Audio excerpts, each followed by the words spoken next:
পুরো না এই ভাবটা জমা হয়ে যাচ্ছে জানো সব। তোমাদেরও কি এরকম অসুবিধা হয় এরকম ভাবে ফোন ধরে ভিডিও করতে?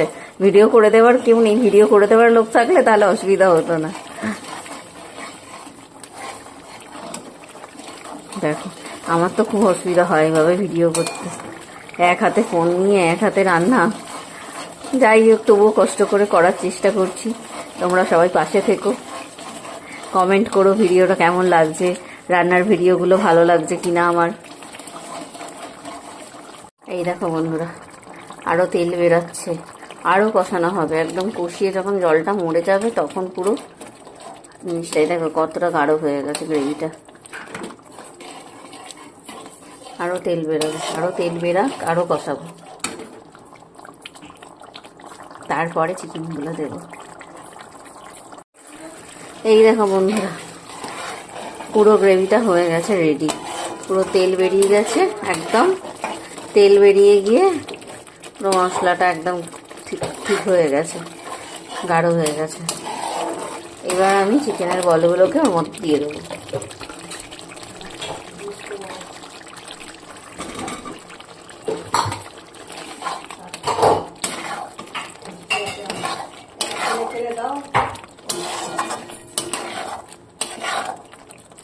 এবার চিকেনের বলগুলোকে দিয়ে দিলাম।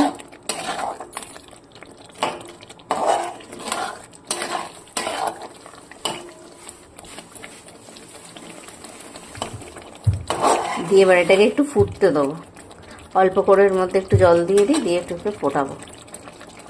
এই দেখো কত সুন্দর এসছে কালারটা।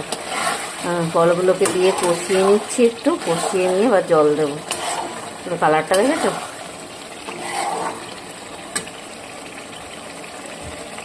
বেশি জল দেবো না, অল্প করে জল দিলাম। জিনিসটা একটু ফুটে যাক, ফুটে গেলে গরম মশলা, একটু শাহি গরম মশলা দেবো উপর থেকে গুঁড়ো দিয়ে, তারপরে নামাবো।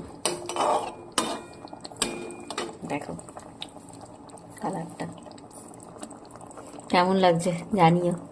তোমরাও এটা করে দেখতে পারো, আর কারা কারা বানাও এটা সেটাও কমেন্টে জানিও, আর কারা কারা এখনো বানাও নি তারা বানিয়ে নিও।